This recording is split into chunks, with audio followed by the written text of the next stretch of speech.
Hello everyone, welcome to Beyond Conquerors. I'm Claudine McDaniel, the founder of this ministry, and our mission is to bring love and hope to individuals who have been knocked down by life difficulties.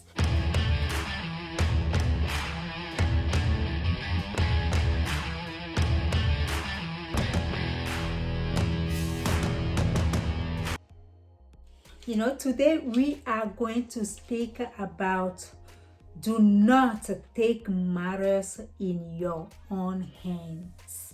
So because of that, last time I remember us talking about the story of Abraham, and in the Old Testament, in Genesis 18, we spoke about how God told Abraham that there is nothing impossible to him to do.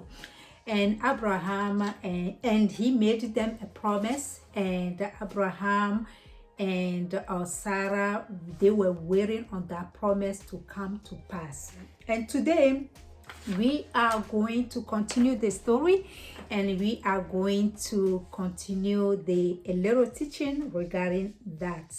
So Abraham and Sarah, they were waiting on the promise to come to pass, but that promise was not being fulfilled. It seems like they took the matter in their own hands. So I'm just gonna continue and say this. Since it was too long for Sarah to see the fulfillment of the promise, Sarah took matters into her own hand and decided that Abraham should sleep with her maid Hagar. Abraham and Hagar had a son named Ishmael. God allowed it, but he did not ordain it. He let it happen, but he did not anoint it.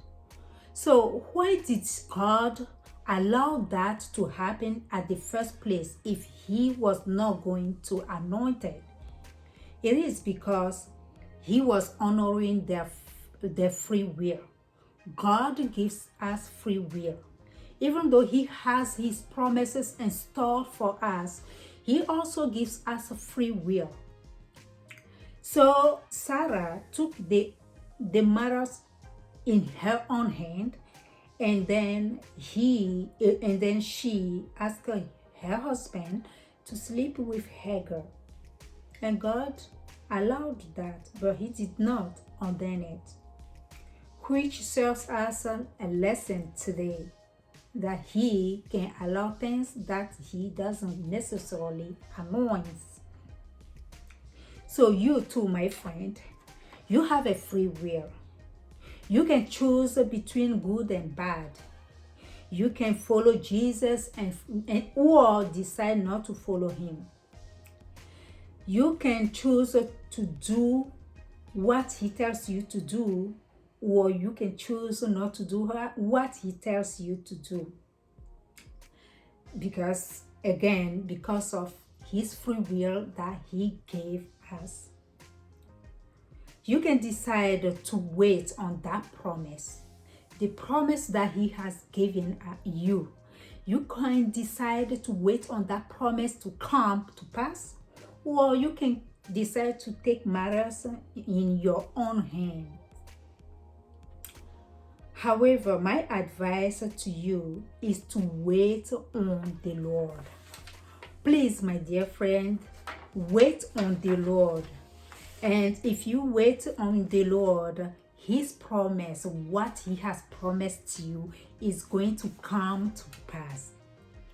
We should be mindful that when it comes to the promises of God, we should not hurry and take matters in our own hands. Instead, we should be patient for the Lord to do what he says that he will do. So, how can we stay on course and do not take matters in our own hands? One way to do so is to keep our eyes on God through Jesus.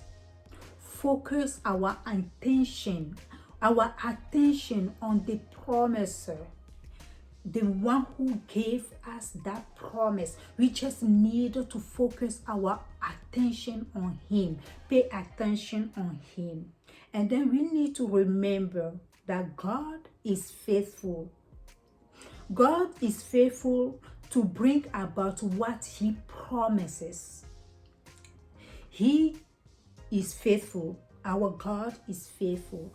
He is not a man to lie. He cannot lie. Our God cannot lie. He cannot lie. He is not a man to lie. He just asks us to be faithful in the process, to keep trusting him in the process. So, my dear friend, for example, if God has promises you have, but you still see yourself ill, trust him. He's gonna heal you completely. If he promises you a better life while you are still in prison cell, in a shelter, in a rehab center, in a low place, keep trusting in him. He is gonna make that promise to come to pass. He's gonna make it come to pass. He's gonna bring it to come to pass in your life. If he promises you financial freedom while you are still broke, keep your eyes on the one who is going to set you free. He's gonna set you free, and he's going to change your life. He is going to give you that financial freedom.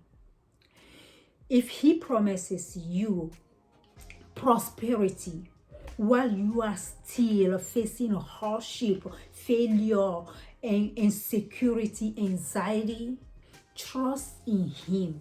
He is going to change your life. He is going to restore your life, because our God, that's what he does. Stay on course. Stay on course. If he promises you a child while you are still childless, my advice to you today is to trust in him.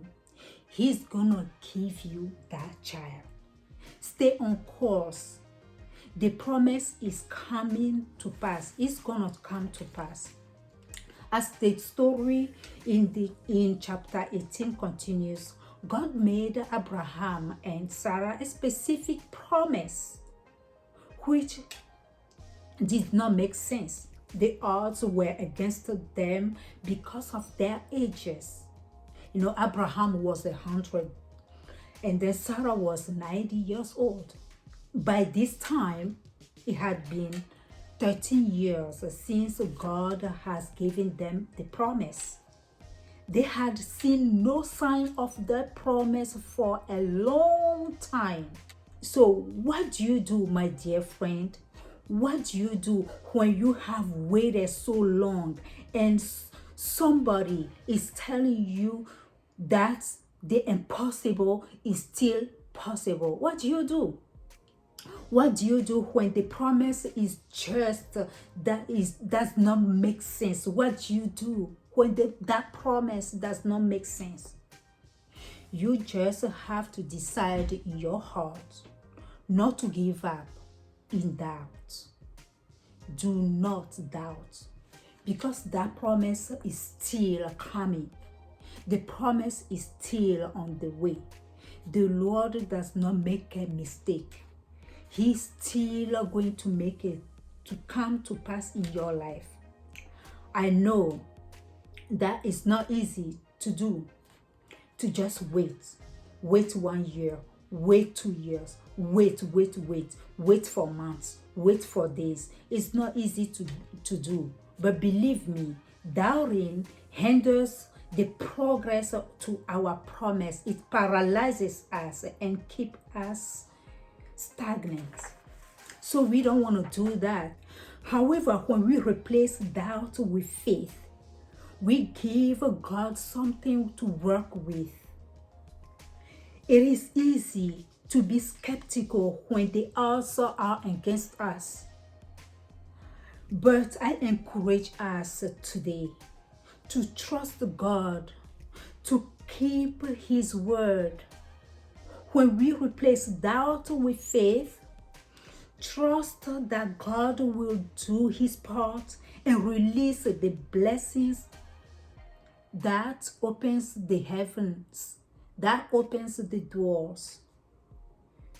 We just have to believe that there is absolutely nothing too hard for the Lord to do. And we just have to decide not to take matters into our own hands. Because our God, once again, is faithful. He's gonna make that promise. He's gonna bring it to pass in our lives. So that's the word that I have for us today.